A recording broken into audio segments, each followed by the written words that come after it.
Hello, my dear friends. Happy eating. I hope you're doing good. You're watching eTeacher YouTube channel. My name is Prasad. Friends, ఈరోజు ఈ వీడియోలో interesting spoken English concept అయినటువంటి I am reading this book and I have been reading this book. So this is not a concept, but ఇక్కడ ఉన్నటువంటి ఏదైతే ఈ two statements ఉన్నాయో most of the English learners confuse అవుతూ ఉంటారు. నా ఈ టూ సెంటెన్సెస్ మధ్య ఉన్నటువంటి మేజర్ డిఫరెన్స్ గురించి ఈ రోజు నేను ఈ వీడియోలో ఎక్స్ప్లెయిన్ చేయబోతున్నాను. All right, friends. Here we have two statements. They are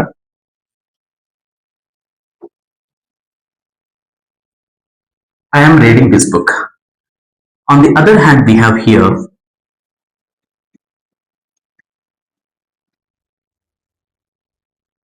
I have been reading this book. ఈ టూ స్టేట్మెంట్స్ యొక్క మేజర్ డిఫరెన్స్ ఏంటంటే ఇక్కడ మీరు నోటీస్ చేసినట్టయితే మనకు క్లియర్ గా ఒక యాక్షన్ అయితే కనిపిస్తుంది, మీన్స్ ఒక పని అయితే కనిపిస్తుంది. ఏంటా పని? రీడింగ్. ఈ స్టేట్మెంట్ లో కూడా రీడింగ్ అనే పని ఉంది, and in the statement as well we have the action reading. Reading అనే మెయిన్ వర్బ్ మనకు V4 ఫామ్ లో ఉంది, అండ్ ఇక్కడ కూడా రీడింగ్ అనేది మనకు V4 ఫామ్ లో ఉంది. అంటే ఒక మెయిన్ వర్బ్ అనేది V4 ఫామ్ లో ఉంది అంటే, V1 ప్లస్ ING ఫామ్ లో ఉంది అంటే ఆ పర్టికులర్ సెంటెన్స్ అనేది ఒక కంటిన్యూస్ టెన్స్ లో ఉందని మనందరికీ తెలుసు. మరి టెన్సెస్ లో మనకున్నటువంటి కంటిన్యూస్ టెన్సెస్ కంప్లీట్ గా ఏంటంటే 6 కంటిన్యూస్ టెన్సెస్ అయితే ఉంటాయి. ఏంటో 6 continuous tenses? Present continuous, past continuous, future continuous. అలానే present perfect continuous, past perfect continuous and future perfect continuous tense. మరి ఇక్కడ ఉన్నటువంటి ఈ టూ స్టేట్మెంట్స్ అనేవి మనకున్న ఆ 6 కంటిన్యూస్ టెన్సెస్ లో ఏ టెన్సెస్ లో ఉన్నాయి అనేది మనం ఎలా ఐడెంటిఫై చేస్తామంటే based on the helping verb.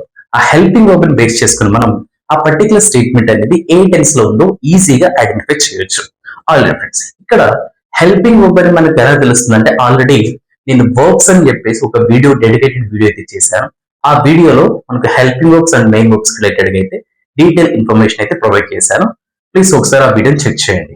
And here మనకు హెల్పింగ్ వర్బ్ అనేది పాజిటివ్ ఆర్ నెగిటివ్ సెంటెన్సెస్ లో ఇక్కడ ఉంటుందంటే సబ్జెక్ట్ అండ్ మెయిన్ వర్బ్ మధ్యలో అయితే ఉంటుంది. సో ఇక్కడ ఐ అనేది సబ్జెక్ట్, రీడింగ్ అనేది main verb. And here I అనేది సబ్జెక్ట్, రీడింగ్ అనేది మెయిన్ వర్బ్. సో ఈ ఐ అనే సబ్జెక్ట్, రీడింగ్ అనే మెయిన్ వర్బ్ మధ్యలో ఇక్కడ యామ్ అనేది ఉంది, అండ్ ఇక్కడ వచ్చేసి మనకు హ్యావ్ బీన్ అయితే ఉంది. ఈ యామ్ అనేది ఏమైతే ఉంటుందో, so we need to consider this as helping verb. And here as well have been మనం ఏ విధంగా కన్సిడర్ చేస్తామంటే ఒక హెల్పింగ్ వర్బ్ లా కన్సిడర్ చేస్తాం. మరి హెల్పింగ్ వర్బ్ తెలిస్తే ఆ పర్టికులర్ టెన్స్ ఏంటనేది మనం ఐడెంటిఫై చేయొచ్చు అన్నాం.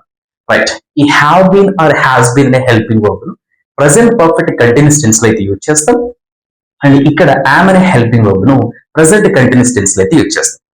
అండ్ ఇక్కడ ఈ two sentences now right or wrong. So this is our main point.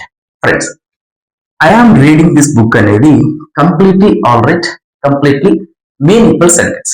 And ఇక్కడ ఉన్నటువంటి ఏదైతే I have bin reading this book అనే ఈ సెంటెన్స్ ఉందో ఇది ఒక ఇన్కంప్లీట్ స్టేట్మెంట్.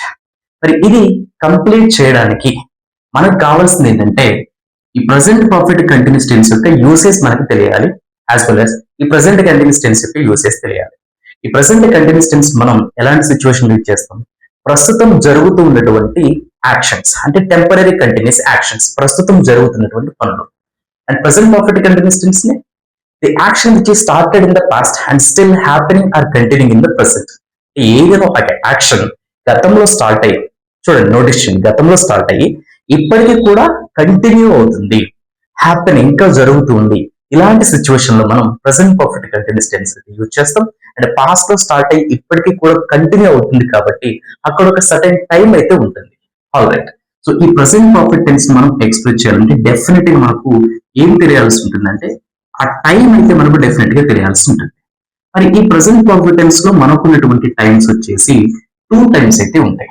ఏంటంటే 2 టైమ్స్ అంటే ఒకటి point of time, point of time, and second one వచ్చేసి పీరియడ్ ఆఫ్ టైం.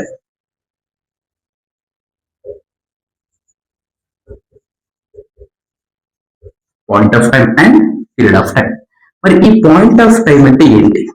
ఈ పాయింట్ ఆఫ్ టైం అంటే ఏదైనా ఒక స్పెసిఫిక్ టైం, ఏదైనా ఒక స్పెసిఫిక్ టైం గురించి డిస్క్రైబ్ చేసినట్లయితే దాన్ని మనం పాయింట్ ఆఫ్ టైం అంటాం. మరి ఇక్కడ స్పెసిఫిక్ టైం అంటే ఏంటి? ఫర్ ఎగ్జాంపుల్ ఏదైనా ఒక టాస్క్ ఒక ఓ క్లాక్ నుండి స్టార్ట్ అయింది అనుకుందాం. For example 2 o'clock.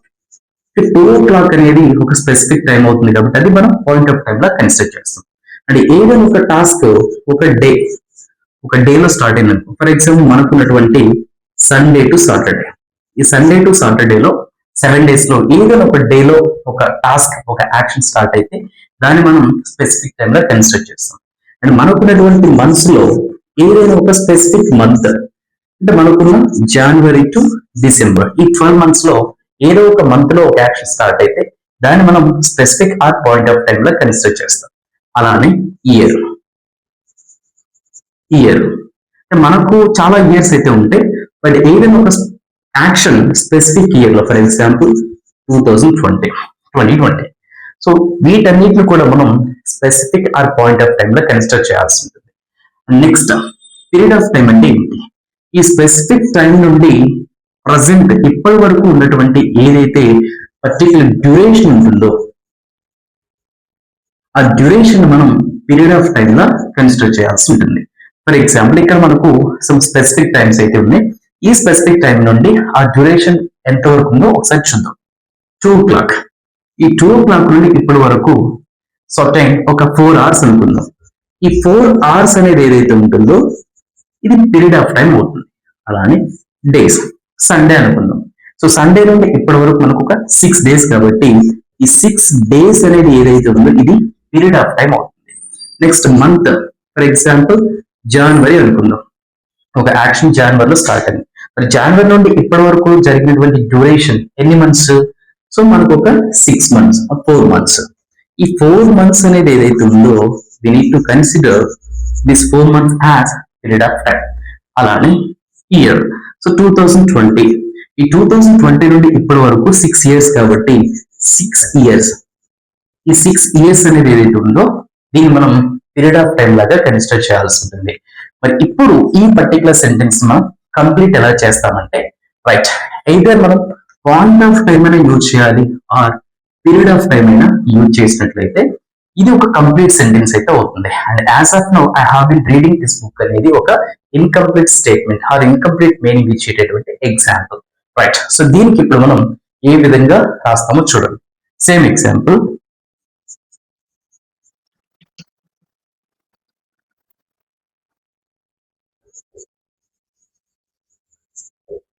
All right, friends. So here we have two examples. అంటే ఇదే ఎగ్జాంపుల్ ని 2 ways లో రాయడం జరిగింది. చూడండి. I have been reading this book since Monday. So ఇక్కడ మండే అనేది ఒక పాయింట్ ఆఫ్ టైం అంటే ఒక స్పెసిఫిక్ డే డిస్క్రైబ్ చేస్తుంది కాబట్టి దానికి బిఫోర్ మనం ఇక్కడ ఈ పాయింట్ ఆఫ్ టైం వస్తే సిన్స్ అనే టైం ఇండికేటర్ అయితే యూజ్ చేయాల్సి ఉంటుంది. అండ్ పీరియడ్ ఆఫ్ టైం వచ్చినప్పుడు మనం యూజ్ చేయాల్సిన టైం ఇండికేటర్ ఫర్ ఈ ఫైనల్ పీరియడ్ టైం ఇండికేటర్ అయితే యూజ్ చేస్తాం పీరియడ్ ఆఫ్ టైం వచ్చినప్పుడు. రైట్. సో హియర్ మండే ఒక స్పెసిఫిక్ డే కాబట్టి మనం సిన్స్ అయితే యూజ్ చేయాలి. I have been reading this book since Monday అంటే నేను మండే నుండి ఆ బుక్ ని చదువుతూ ఉన్నాను. మండే స్టార్ట్ అయింది స్టిల్ ఇంకా జరుగుతుంది కాబట్టి present perfect continuous tense and since time indicator. And here I have been reading this book for 4 days.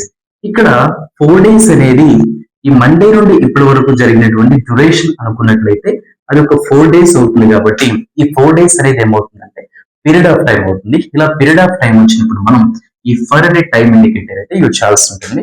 So for 4 days అంటే నేను 4 రోజుల నుండి లేదా 4 రోజులుగా ఈ పుస్తకాన్ని చదువుతున్నాను. నేను 4 రోజులుగా ఈ పుస్తకాన్ని చదువుతున్నాను. సో ఈ విధంగా ఈ పర్టికులర్ సెంటెన్స్ ని కంప్లీట్ చేయాల్సి ఉంటుంది.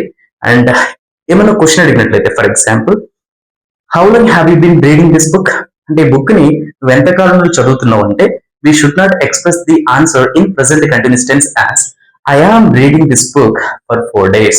అంటే ఇక్కడ I have been reading this book instead గా I am reading this book for 4 days అనేది కంప్లీట్లీ ఇన్కరెక్ట్ స్టేట్మెంట్ అయితే అవుతుంది.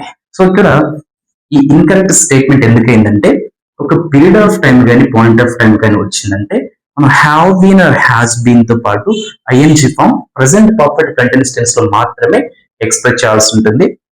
So I am reading this book for 4 days అనేది ఇన్కరెక్ట్ స్టేట్మెంట్ అవుతుంది. Versus I have been reading this book అని express చేయాల్సి ఉంటుంది. I have been reading this book for 4 days అంటే ఎంతకాలంలో చదువుతున్నారంటే నేను 4 రోజులుగా చదువుతున్నాను లేదా మండే నుండి చదువుతున్నాను. ఈ విధంగా అయితే ఎక్స్ప్రెస్ చేయాల్సి ఉంటుంది. ఐ హోప్ ఈ 2 సెంటెన్సెస్ మధ్య డిఫరెన్స్ మీకు క్లియర్ గా అర్థమైంది అనుకుంటున్నాను. మీకు ఏమైనా డౌట్ ఉన్నట్లయితే కింద కామెంట్ బాక్స్ లో కామెంట్ చేయండి. అనేది ఇంట్రెస్టింగ్ అండ్ యూస్ఫుల్ వీడియోతో మేము ఉంటాను. That's it for today friends. Happy learn and thanks for watching.